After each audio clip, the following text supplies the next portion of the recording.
Welcome to this course. The course name is Coherence and Quantum Entanglement. My name is Anand Jha, and this course is meant for first year PhD student as well as for advanced BS and MS students.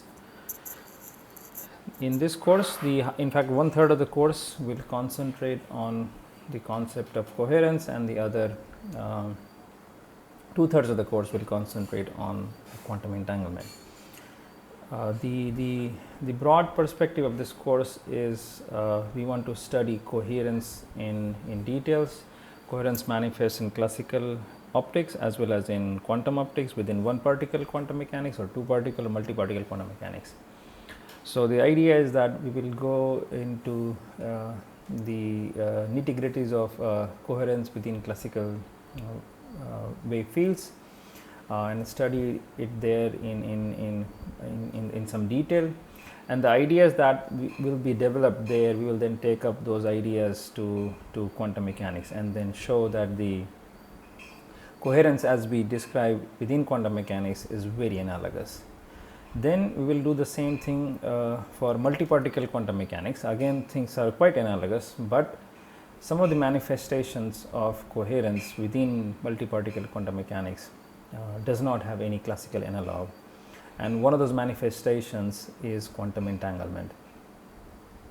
So, so this course will study coherence in many details, as in classical wave theory, as well as in single particle quantum mechanics, multi-particle quantum mechanics, and try to kind of also establish connection between coherence in general and multi-particle quantum entanglement.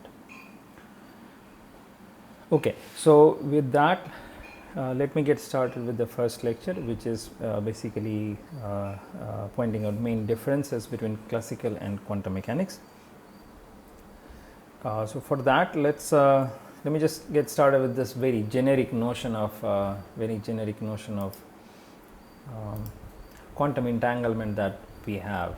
Or this is a very popular notion, which is of course not exactly correct, but this is a very kind of popular notion that if you have two entangled particle system, and if we then disturb one of the particles, then both the particles actually get disturbed as a result.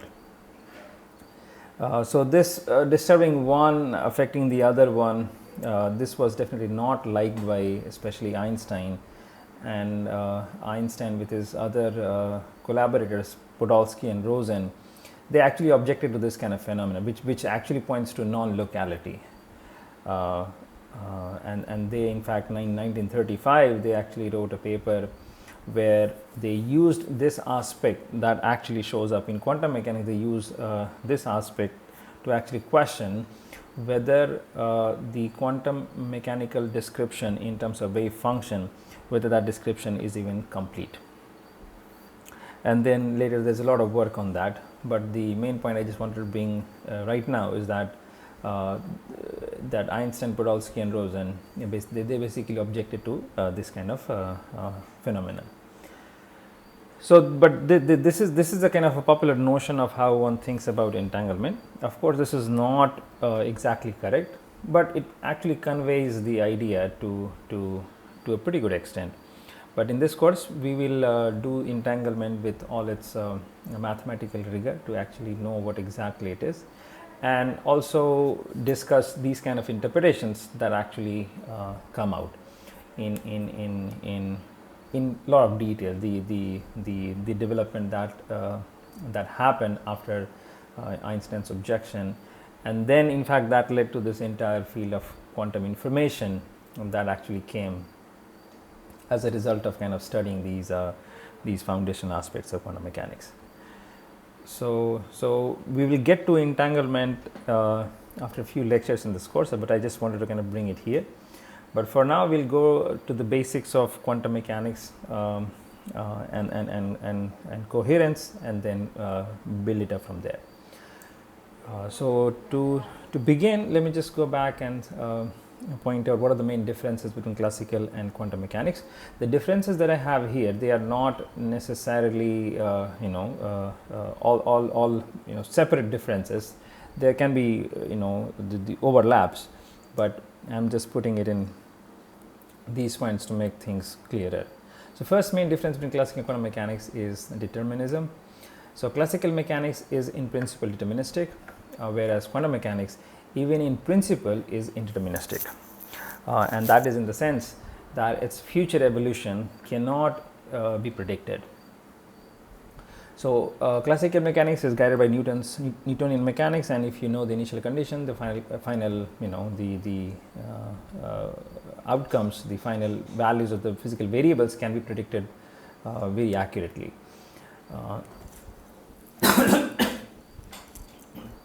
But in quantum mechanics, that is not there. Even if we have enough information about the initial condition, even that is not enough for anybody to be able to predict its exact future evolution. So in that sense, quantum mechanics is in principle indeterministic.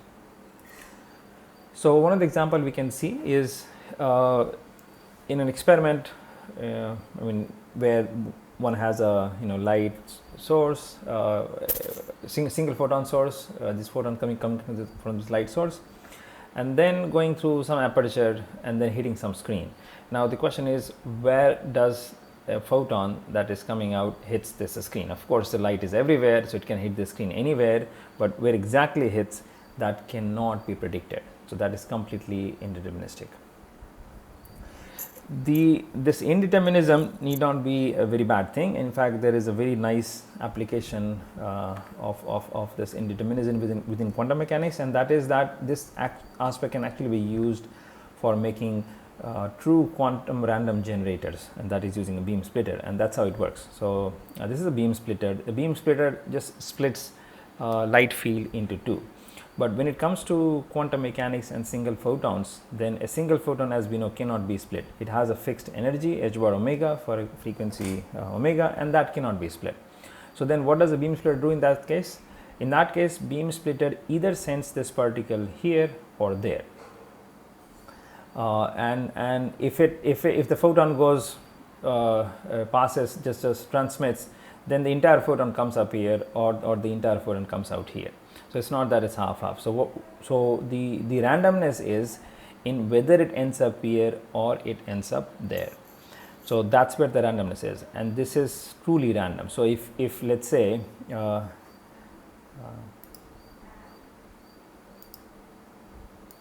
if the photon comes out here, we call it 0, and if the photon comes out here, we call it 1.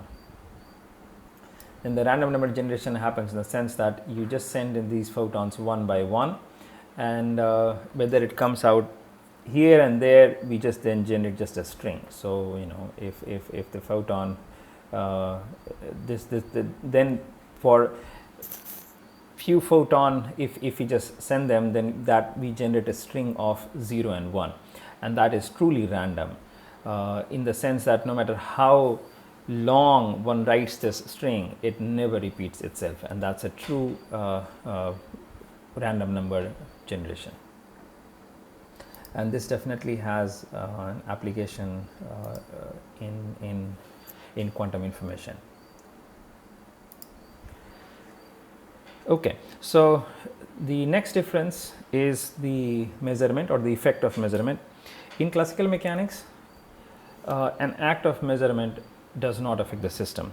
A system, one can extract information about the system by doing measurements on the system, but that doesn't affect the system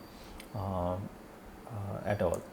But in quantum mechanics, within quantum description, an act of measurement changes the system in general. There may be systems, states for which the measurement doesn't affect it, but in general it does affect the system.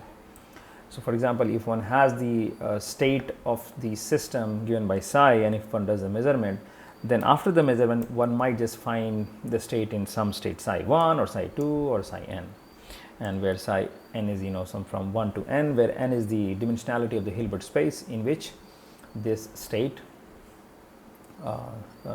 exists. So one example of this could be that the same example of photon hitting the screen. Now these individual dots, these are like the, before the photon hits the screen, it has a possibility of being anywhere, but once it hits the screen, then we know that it is actually here. So it's like this psi, the state before the screen, when the photon could be anywhere, but the psi 1 and psi 2, these are these are the photonic states after they have been detected at these, these localized locations. So so this is an example of state collapsing into these states after the measurement. Now, one exception to this is that when the system is in one of the eigenstates of the measurement operator, then this system doesn't change. So if the state of the system is some psi m, and if it is the eigenstate of the measurement operator, then even after the measurement, the state remains in the same state psi m, it doesn't change. An example of that we can understand through what is called the polarizing beam splitter. So suppose a polarizing beam splitter we can see here as a measurement device, and what it does is that it sorts a photon based on its polarization. If it's a vertically polarized photon, it will transmit the photon through it, but if it's a horizontally polarized photon, it's going to reflect. So for this polarizing beam splitter, if we have vertically polarized photon coming in, then that's in a sense the eigenstate of this measurement device, and then so if it's a vertically polarized photon, it will just go through it and remain vertically polarized, no change in the state. So that's one example where we see that if the state of the system is one of the eigenstates, then the measurement operation doesn't change the state at all. Now, the other difference between classical and quantum mechanics is the equation of motion. In classical mechanics, the equation of motion are written in terms of real variables such as position, momentum. For example, Newton's equation we write in terms of position, momentum. Maxwell's equation we write in terms of real electric field. The electric field that we write in Maxwell's equation is actually real electric field. But in quantum mechanics, the equation of motion are in terms of an abstract mathematical quantity called the wave function. A wave function is it's not a real quantity like position, momentum, or even electric field. It is just some abstract mathematical quantity, and the equation of motion, which is the Schrodinger equation within quantum mechanics, that is the equation of motion is in terms of psi, that wave function, which again is just a mathematical quantity, and there's nothing real about it. The wave function as is, there's nothing, it's not as real as you have the momentum and position and so on. So the equation of motion, again, things are very different between classical mechanics and quantum mechanics. Then the next difference is the duality, the dual nature. In classical mechanics, there is no duality. A system behaves either as a particle or as a wave. So it's very clear whether the system we are talking about, whether it is a particle-like or whether it is a wave-like. If it's a particle-like situation, then we use Newton's equation, and that describes the evolution of a particle. If it's a wave-like system, then we use Maxwell's equation, which describes its evolution. So within classical mechanics, a system is either a particle or a wave, and depending on what it is, we choose appropriate equation to describe its evolution. But in quantum mechanics, the duality is at the very core of it. In fact, that's the characteristic feature of quantum mechanics, that a particle is both wave and particle at the same time. This is very difficult to kind of understand intuitively, but this is what it is. I mean, that's the best explanation people have so far, that with a quantum system is particle and wave at the same time.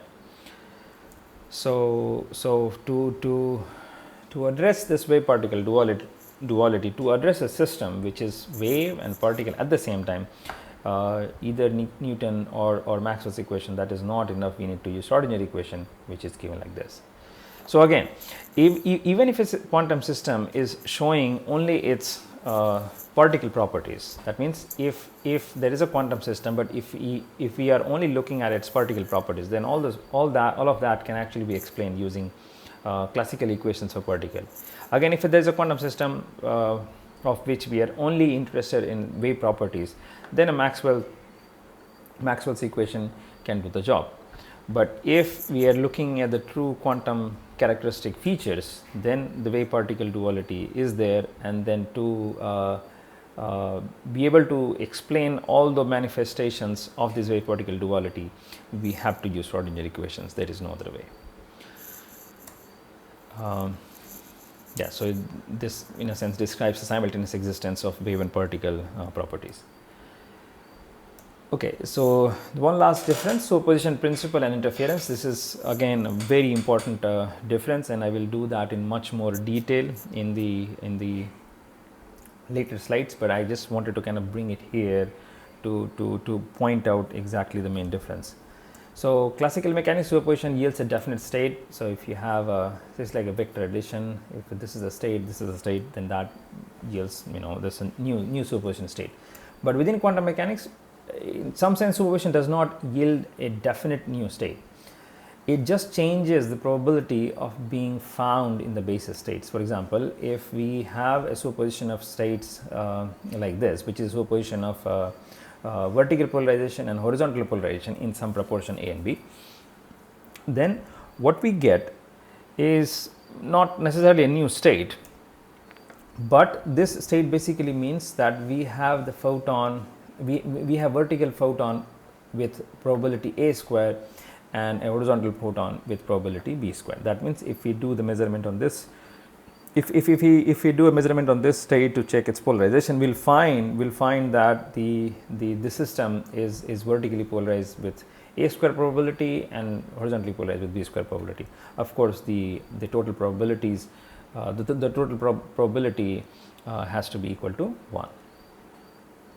Now, regarding interference, so in classical mechanics, the description of interference is based on division of amplitude, and division of amplitude necessarily implies division of energy. This is kind of inbuilt. However, in quantum mechanics, the description of interference is not in terms of division of amplitude. It is based on the division of wave function. Now, it turns out the division of wave function does not imply division of energy. Of course, this is because a photon cannot be divided. So interference, that is explained in terms of division of, dividing amplitude and then combining, superposing back again. In quantum mechanics, we do that in terms of dividing wave function and then combining it back again. However, this dividing the amplitude, which implies dividing the energy of the incoming stuff, that is not the case here. That dividing the wave function does not imply dividing the energy of a photon. So we will do that in much more detail, but I just wanted to bring it here as in order to point out the main differences between classical and quantum mechanics. So now we actually go back in order to get deeper into looking at some of those aspects of quantum mechanics. We want to go deeper, and we want to go at the times when people were asking this question as to what is light, because it all started from this question as to what is light. A light, as we know, can be a wave. It can also be particles, and it can, in fact, in 17th century, light was actually made up of particles. That was a theory that was existing at the time, Newton's corpuscular theory.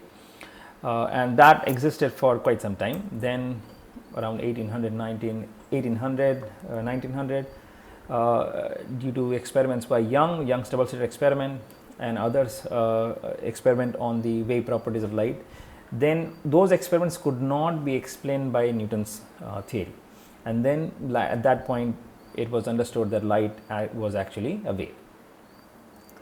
But then in 1900, after Planck's hypothesis and photoelectric effect and so on, after these experiments and effect, it became very clear that light is wave as well as particle.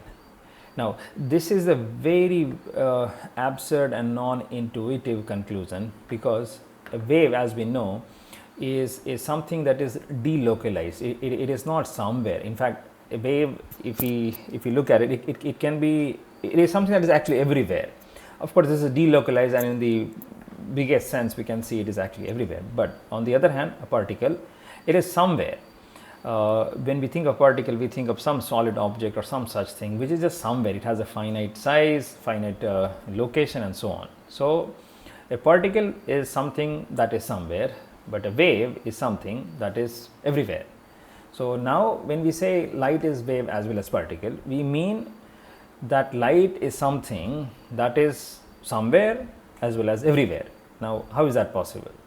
I mean, this is as absurd as it gets, but is it true? Yes, it is true. Does it make sense? It doesn't make sense, but it is true. So this is in fact the best understanding we have of light or of any quantum system, because it is wave as well as particle, and that immediately implies that the system can be somewhere as well as everywhere at the same time. So this is the current understanding of quantum systems, and let's say photon in particular. We'll be discussing mostly photon as the quantum system. So that's the understanding. Okay, so now let's get in some more detail with the interference that we have here of light. So this is the famous Young's double slit experiment.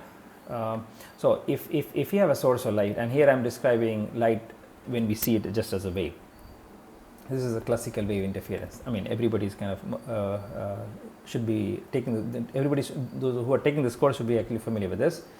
So we have a source, and let's say if we make the light coming out of this source through this opening, this slit, then on the screen over here we'll have more intensity in the center and not so much in the side. So it kind of gradually decreases towards the side.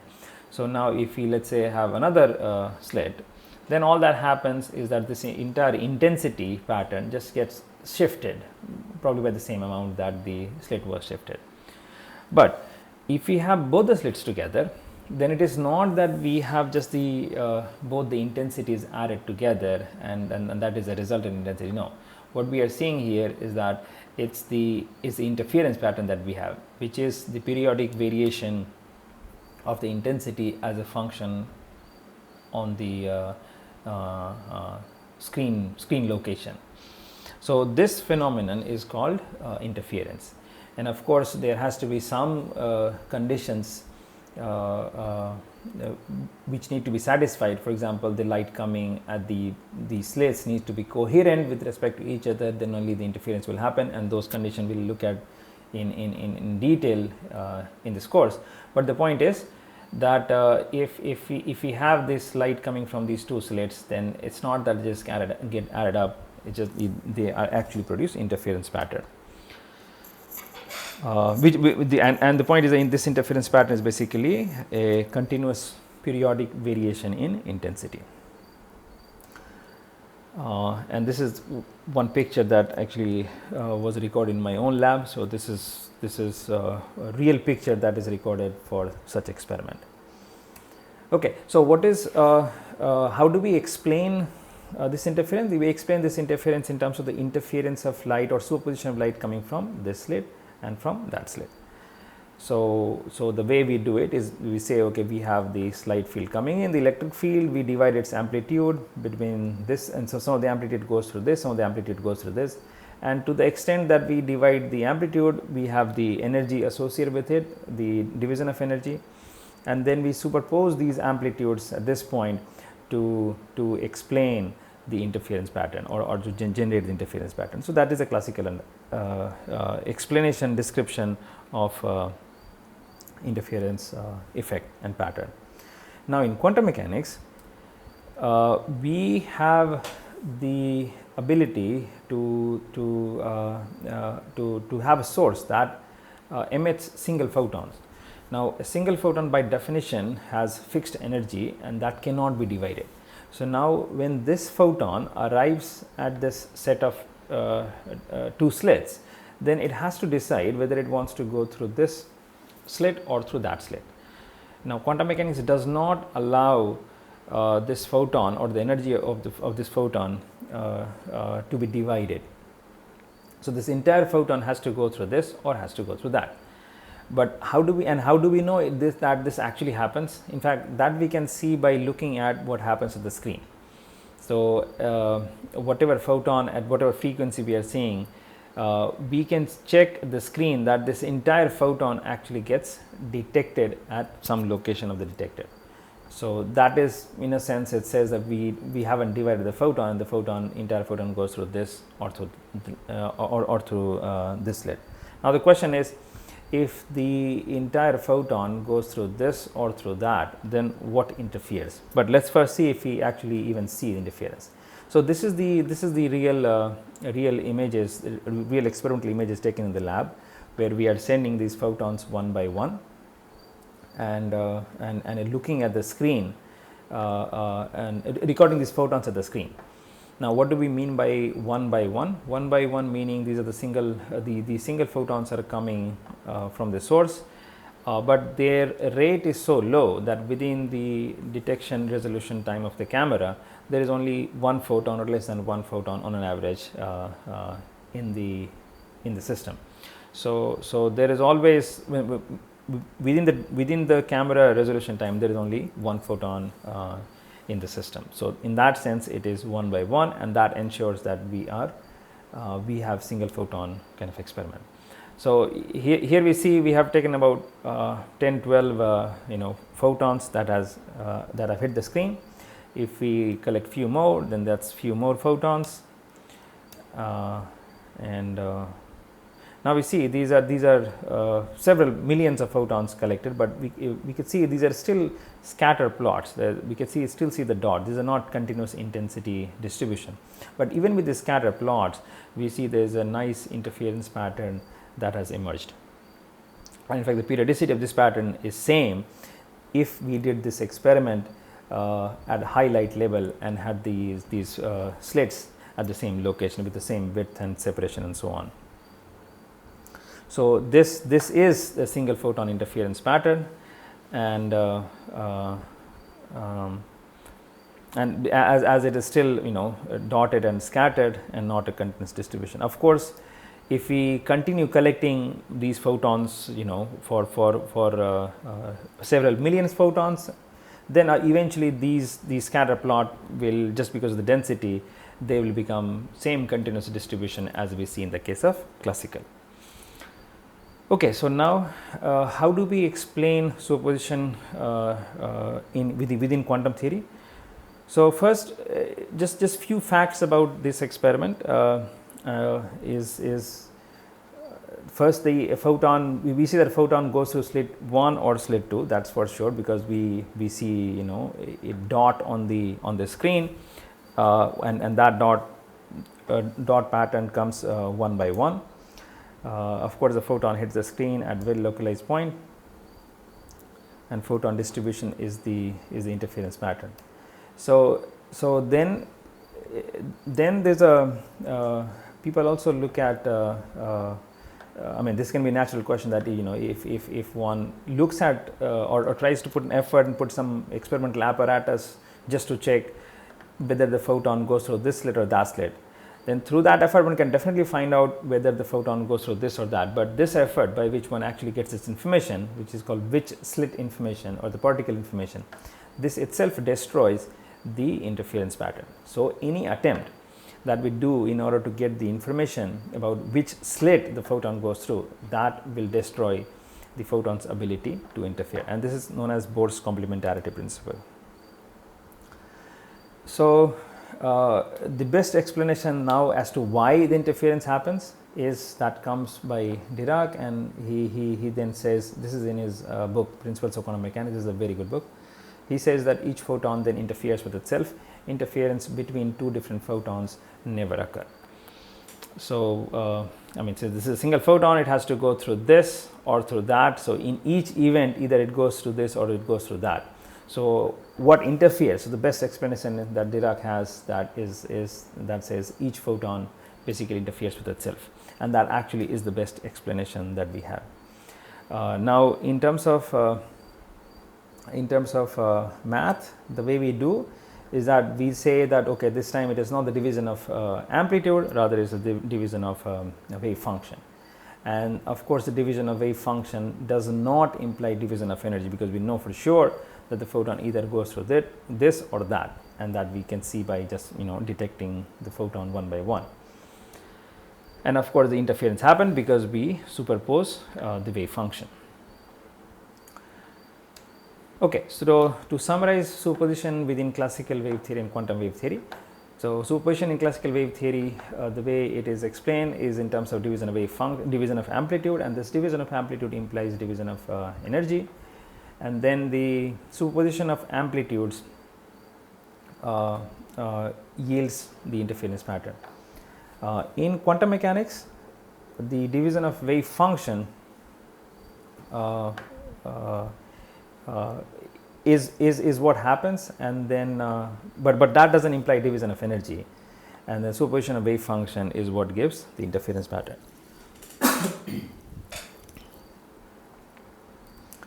Now, the classical wave theory, it is actually fundamentally incorrect, but it is definitely applicable at high light level. So we need classical theory at high light level. At classical high light level, the levels, the classical theory can explain all the results that we see in the lab. But if you use the classical theory at single photon levels, it is just inadequate. It is not able to explain. So it is fundamentally incorrect, but I mean, at high light levels, we don't need anything more than classical theory. So this is perfectly fine.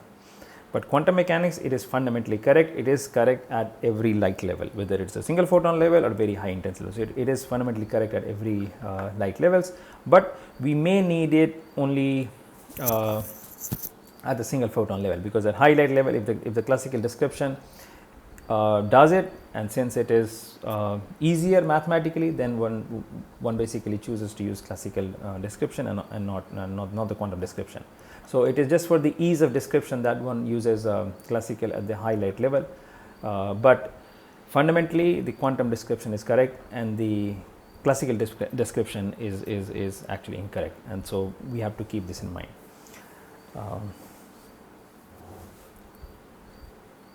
Okay, so far we have just seen Young's double slit experiment. This is the experiment, we call it spatial interference, that the interference happened in the spatial domain. I just wanted to also bring out one interference where interference is happening in the time domain. The superposition is happening in the time domain.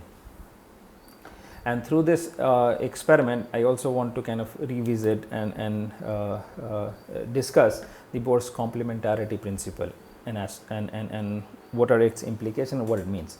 So we have seen the Bohrs complementarity principle is that if we try to find out which slit information as to whether the photon went through this slit or that slit, then just the act of doing that makes the photon makes the photons lose their ability to interfere.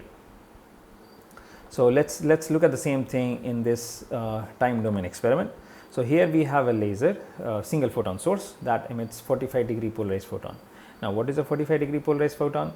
So a 45-degree polarized photon is basically superposition of horizontal and vertical photon. So if I am writing in the state format,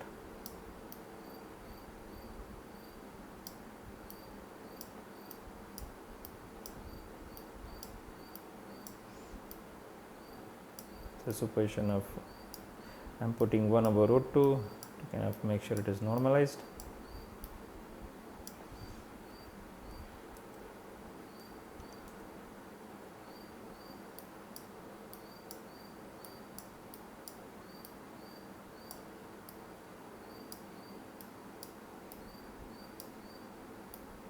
Okay. So a 45-degree polarized photon is essentially a superposition of horizontal and vertical. And as we can see, as the state is written, as we can see, if we make a measurement here, a 45-degree polarized photon means that it has a half the probability of being found as horizontal and half the probability being found as vertical photon. In fact, maybe if we can do the vectorial, this is the vertical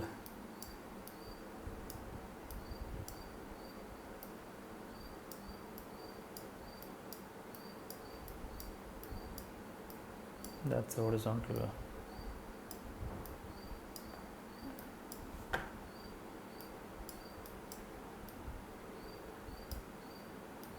That's 45,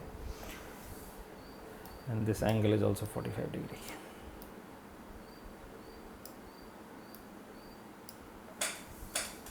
Okay, so now this 45-degree polarized photon, it encounters a polarizing beam splitter. Now, polarizing beam splitter, as we have discussed in the I think the first few slides, is a device that splits the field based on its polarization. So, if it's a horizontally polarized photon coming in, then it will let it transmit, but if it's a vertically polarized photon coming in, then it will reflect it. Now, a 45-degree polarized photon has 50% chance of being found as horizontal and 50% chance of being found as vertical. So, when it is horizontal, then it goes this way, but when it is vertical, it goes this way. Now, they combine back. This is the splitting of the wave function or amplitude. Now, when they combine back, then here we are using non-polarizing beam splitter. A non-polarizing beam splitter does not distinguish between the polarization of the photon. It lets everything. So if it's a vertically polarized photon coming in, it has the, it has the 50% chance of getting transmitted, 50% chance of getting reflected. Again, this horizontally polarized photon has 50% chance of getting transmitted, 50% chance of getting reflected. So if we look at here, we can have a photon coming this way, or we can have a photon coming this way. So now let's say if we come in with a polarizer, a polarization detector. So if we detect the photon to be horizontally polarized, then we know for sure that it came this way. But if we detect the photon to be vertically polarized, then we know that it came this way. So in this situation, we in principle have the capability of finding out whether the photon came this way or that way, and hence because of this there will be no interference. If we put a screen and look at it, there will be no interference, and that's the Bohrs complementarity principle. So now the question is, in this situation, since we do have the information about which slit or which path, we don't have any interference pattern, but can we get rid of this information, and if we can, then will the interference come back? So first of all, how do we get rid of the capability that lets us find out which way the photon actually came in? So we can actually put a 45-degree polarizer. So a polarizer at 45 degree. Now what this polarizer does, so if this is a polarizer at 45 degree, then only thing that actually passes through it is a 45-degree polarized photon. Now just like just as 45-degree polarized photon can be written in terms of vertical and horizontal, similarly a horizontally polarized photon can also be written in terms of 45 and minus 45-degree polarized photon. So if this H photon comes here, then it has 50% chance of getting transmitted through this polarizer because it is at 45 degree. Now, if it's a vertically polarized photon, it also has 50% chance of transmitting through this polarizer. But the point is whether it is horizontal or vertical, if it transmits, it becomes a 45-degree polarized photon. So if we are here, and then even if we have a polarization detector, and let's say we find that the photon to be 45-degree polarized, now with that information we just cannot find out whether the photon came this way or that way, because if we find it is 45 degree, then it would have come this way, or it could have also come this way. So now just putting a polarizer at 45 degree removes the capability with which one could actually find out the which slit or which path information. So the moment that ability is gone, the interference actually comes back. So that's the Bohrs complementarity principle in the context of temporal interference. Okay, so this is I actually now want to show a few slides. In fact, these are the experiments that we have done in our own lab, and these are the single photon interference experiment. This is just to show that yes, we can actually see the single photon experiments in the lab, and this is well within what can actually be done. So this is in the spatial domain. This is just the same Young's experiment, and this is the kind of interference pattern we see. Now what we see in experiment if we do with single photon, so here is a video of the detection. that we have collected. Just bring back the arrow.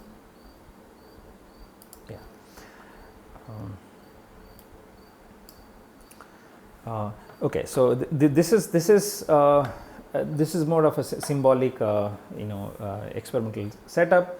What we have used actually here is a single photon source by attenuating a helium neon laser to very low intensity, so that we have only one photon coming in within the detector resolution time, and that goes one by one through this double slit scheme and then gets detected at the detector. And so this video is actually recorded over 1 hour, but I have it here for over just 1.5 minutes. So let's run the video. Okay, let me pause it here. So what we are seeing here on the screen, these are the single photon. These are photon coming in one by one. So each dot is the one photon hitting one pixel. So this is just one pixel of the camera that gets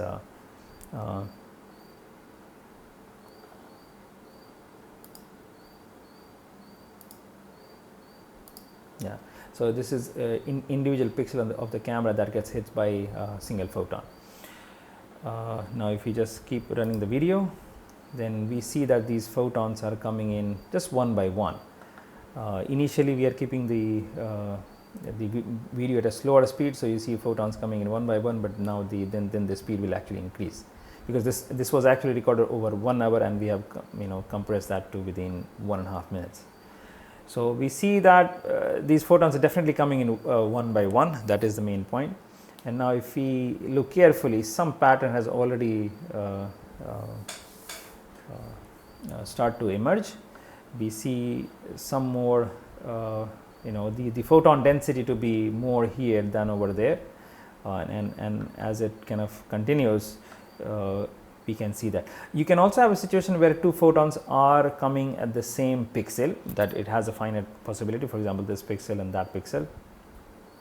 But overall we still see this as scatter plot, and as the video progresses we can see this interference pattern very clearly. That but still this pattern is not a continuous distribution of intensity. It is the dotted structure, but even with the dotted structure, now we can move the we can see it very clearly that this is the interference pattern, and this interference pattern with the dots shows that this is single photon interference, that photons came in one by one, but still we see interference pattern. And the question is, what interferes with what? There is no answer to that, and the best answer is that yes, a photon actually interferes with itself. Okay, so this is the experiment in this Young's double slit kind of setup, but we can do some more interesting stuff. And here I am just doing this interference experiment in angle. Instead of doing the in space, we are doing this angle. This we will do in much more detail in the course, but right now I am just kind of bring it here to show the variety of situation in which one can see interference. So here, instead of, as in the case of Young's double slit experiment, instead of light coming from the two slits interfering, we have two different modes of light. These are called orbital angular momentum modes. This is actually a orbital angular momentum mode with LH bar orbital angular momentum. This is the with minus LH bar orbital angular momentum. We will get to these points in detail in this course. But the point is that if we superimpose these two modes, then we get a pattern which has the intensity dependence in the phi domain as 4 cosine square L phi by 2. So if we do it with L equal to 4, then this is the pattern actually we get. We can actually see this. So I want to show this experiment at the single photon level. So let's run the experiment. Again we see these photons coming in one by one. Again this video was recorded over about more than 1 hour, and this is for 1 hour 49 seconds. So now we see these individual photons are coming one by one. Right now it's completely scattered, no pattern, but as time progresses these will start to make some pattern, and then we'll see what kind of pattern. We can just and quickly. Now we already see, I mean this is the kind of pattern we are expecting, because this is at the highlight level, and we already we are starting to see these 8 lobes, which are this. So these 8 lobes is what's emerging. Let's just continue, and now we can see very clearly that this is the kind of pattern that has emerged. So I mean, there's no difference between this experiment and then the last one. This is the variety of interference that one can actually see. In fact, it can be even more general, and here is a very generic setup. Let's say I have a light field coming in, and then there is a device called SLM, spatial light modulator. All it does that it can simulate any aperture, not just a Young's double slit, but any aperture, complex or in any complex aperture it can simulate. And then what happens if you put a light on some aperture, and if you go to the far field, then what we see in the far field is actually the Fourier transform of this. Again, we'll do this in detail, but I'm just pointing out that a very generic interference feature is that you have an aperture in the form of some shape, amplitude and phase, and once the light diffracts off of it, then in the far field what you get is a Fourier transform of the aperture. Now here, this is just an interesting experiment we have done. Here we are putting such a structure, such an amplitude and phase aperture structure in the SLM, the Fourier transform of which looks like this stick figure.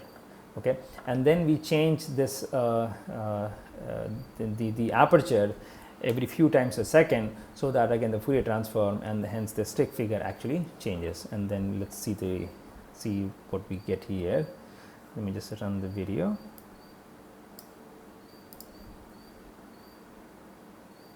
Okay, so all we are doing is just changing this interference pattern, sorry, this aperture few times a second, and then that changes the output pattern. But the main point is these are still dotted structure. There's over 10,000 photons that are actually making this structure. And then of course you can handle those photons exactly the way we handle the classical field, but this pattern is again, just I'm saying, the dotted structure with about 10,000 photons. So we actually call this dancing photon. In fact, I have put all the last 3 videos that I have shown here on this YouTube channel, and in fact this will be the channel for this course. All the course lectures will be uploaded at this YouTube site. Okay, so now we come to the end, and again quite often I get asked as to why do photons not interfere. This is a very common question, as to why do photons not interfere when they go through a single slit. Answer is, in fact, they do, and in that case interference is called the diffraction. Maybe I can so when we have a single slit, for example, then we have light coming from all these different points, and then what one sees at the screen is a light coming from all these different points, and then we don't have a superposition of just psi 1, psi 2, but light coming from all these different points. So this continuous superposition it also gives interference, and in that case it is called diffraction. The other question that gets quite often asked is the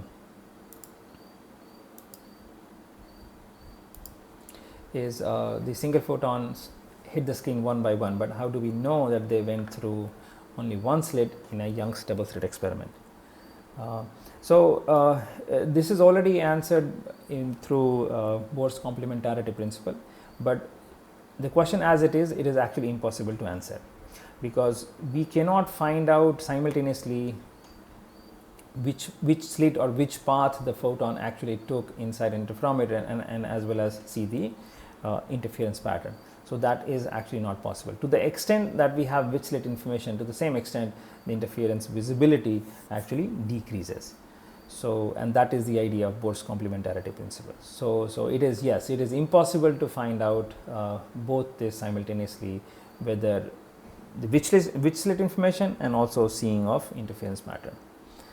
So one thing I would like to comment here is that in this interference of waves and particles, it is, although I started by saying this is the difference between classical mechanics and quantum mechanics, but at least in the context of interference, it is always best to look at things in terms of waves versus particle, and instead of as classical versus quantum. So we have wave mechanics to explain waves, we have particle mechanics to explain particles, but when we have both these properties existing simultaneously, that's when we need quantum mechanics, and that's what we will do in this course in much more detail. So let me stop here. Thank you so much.